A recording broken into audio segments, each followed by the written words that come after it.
because Oregon is going to have a new quarterback next year. Dylan Gabriel's gone. Ohio State, Will Howard is gone. Michigan, probably starting a true freshman, Bryce Underwood. We'll see, but their starting quarterback from a part of last year, Alex Orji, is gone.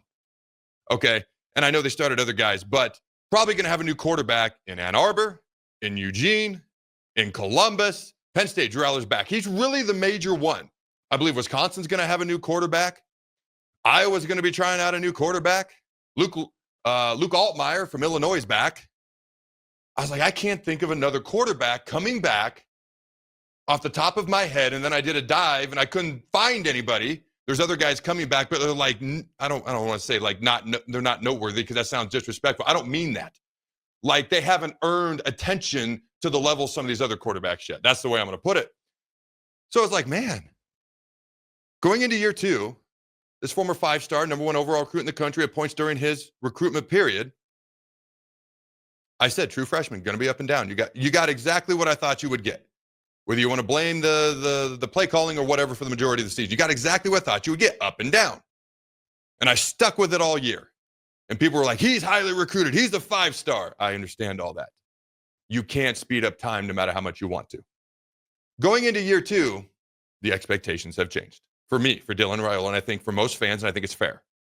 Now, I'm not pounding the table saying, Heisman, All-American, got to win the Walter Camp or whatever, the Davey O'Brien Award. Not saying that.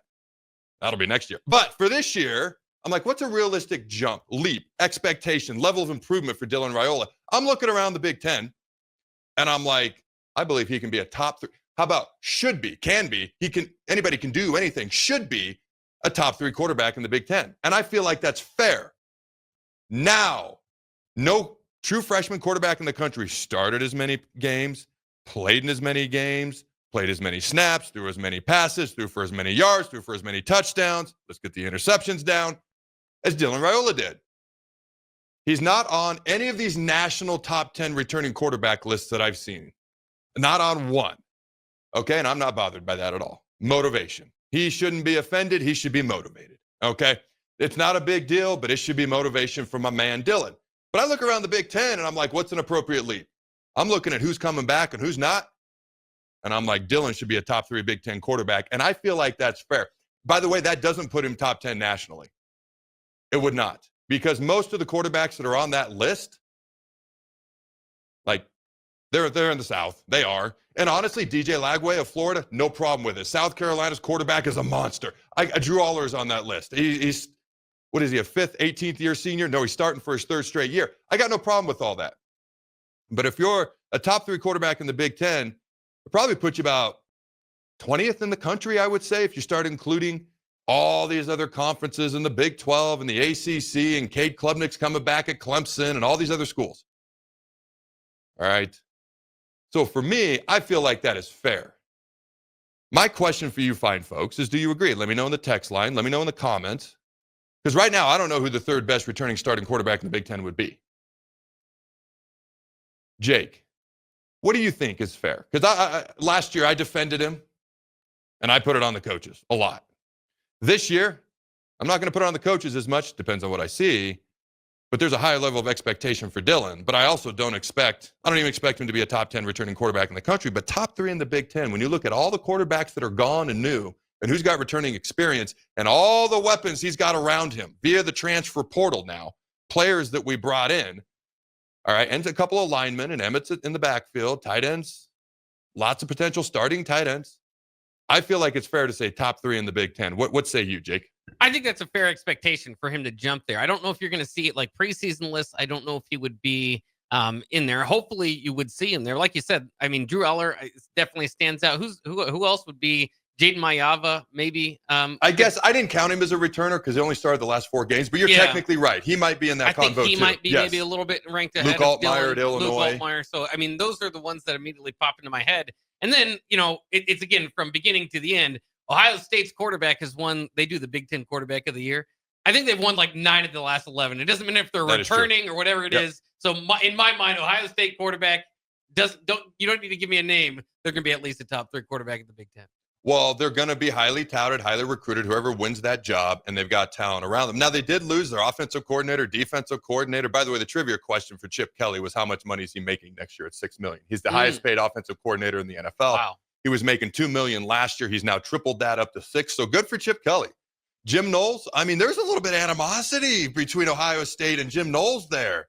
He felt disrespected by Ohio State, said, I deserve more. They said, Penn State said hello, and he said, I'll take $3 million and be the highest defensive coordinator, paid defensive coordinator in college football.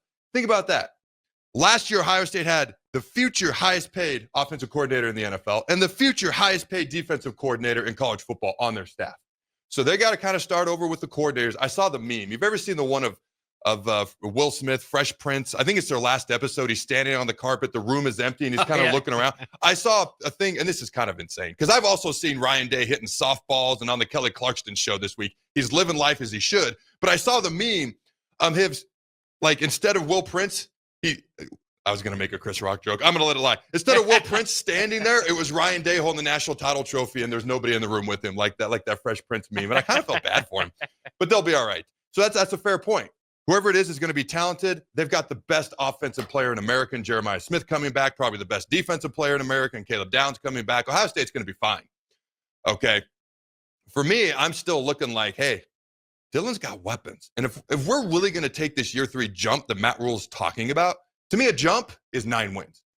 I'm not expecting 9 wins. I'm not predicting 9 wins, but I keep hearing this J word, jump. To me, a jump is not 1 win. It's not even 2. A jump is 3 wins, an improvement of 3 wins.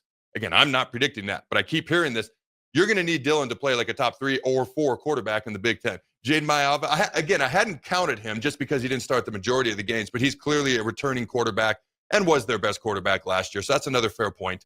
So for me, when I look at Dylan, because Matt Rule even talked about, all right, let me find the article here. I can pull it up here. Matt Rule said offseason goals for Dylan Raiola to make Nebraska, and I quote, his team, end quote. And I think I mentioned this somewhere else. Can Dylan Raiola go from being the quarterback to the guy?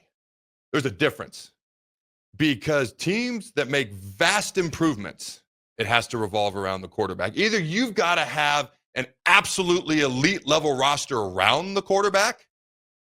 There are teams who've won Super Bowls without per se an elite quarterback, but you'll look at the roster around them, and it was absolutely elite. Most of them had phenomenal defenses, and then they ran the ball, and the quarterback could play game manager, ball control type offense. We're not looking for that from Dylan. He doesn't have to be an All-American or any of that stuff. All right, but at the end of the year, if he's not in talks for all Big Ten conversations at some level, like if there isn't even at least an honorable mention next to his name, he has not made the appropriate improvement. And this team, I guarantee, will not have made the jump, because this is a team where we have good talent, but it's not like elite. And I'm not disrespecting anybody. Is it fair to say we're not elite? Like Ohio State was elite last year. I would say Texas, Oregon. Like when you look on paper, Georgia. And Georgia wasn't Georgia. Georgia won the SEC. They led the nation in drops, and they ranked in the 100s in rushing offense. And they still won the SEC. That is mind-blowing to me. The amount of talent that they have. And I'm looking at Carson Beck like, wow, you had no rushing offense to help you. You had the most amount of drops per your receivers in the country. No wonder he was so up and down. I mocked him at times for the amount of turnovers. Now I kind of feel like a jerk for it. He had a lot of interceptions in a few games. He had a lot and I mocked him for it. But what is he supposed? You can't run the ball. Your guys are dropping the ball. They did have phenomenal defense, and until somebody wins more national titles, Kirby Smart's the best coach in college football right now. There's only 3 active coaches with national titles. You'll know this. Who are they? Oh, man, well, unless Miles is gone. You know who they are. Don't overthink it. Yeah, Dabo Swinney and Kirby, and then Ryan Day. There you go, Ryan Day. Okay. So for me, and Kirby, he has 2, and Dabo has 2. So they're tied for the lead.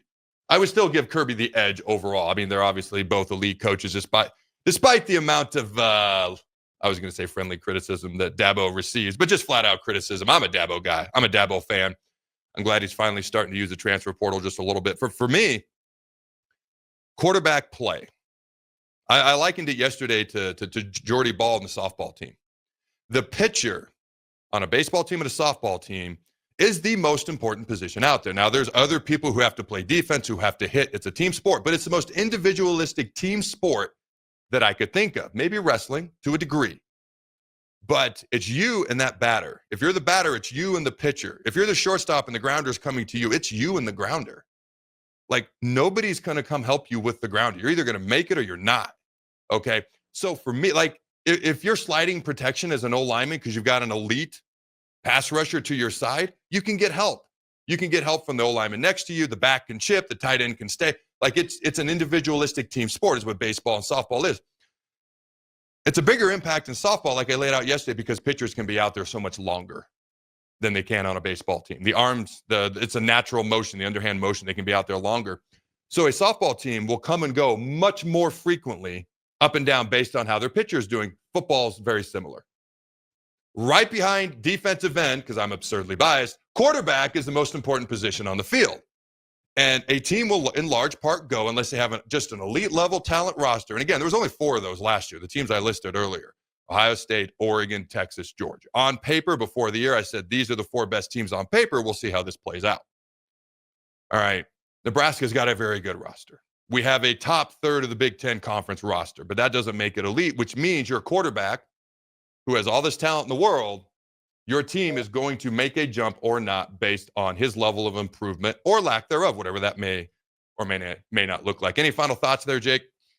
No, I mean, I think, again, it's a lot about projection. Like you said, I don't know if it's tough when you talk about, Dylan and what he should be in this upcoming year. Is that based off the bowl game? Is that based off the second half of the season? Is it based off the first half of the season? Because those are all, they're kind of wildly different ideas, but just the general thought of being the franchise quarterback going from year 1 to year 2, that's the biggest jump that you should be able to make. And hopefully the help that we've surrounded him with, the expectation has to be there for this offense to take off. And then, all that put together, I think the biggest piece to it is Dana Holgorsen. Dana Holgorsen has a long history of turning out great quarterbacks, or at least great quarterback offenses, great quarterback systems, statistics. So I think that, nationally is going to be a reason why people start to think, okay, this could be where Dylan takes off this season. No, you make a great point, because if we had the previous OC, and I'm trying to say this, I'm just going to say it. If we had the previous OC, I would be saying this a little bit differently. A lot of this has to do with Dana. A lot of this has to do with, we got a solid running back. A lot of this is, he's got playmakers around him.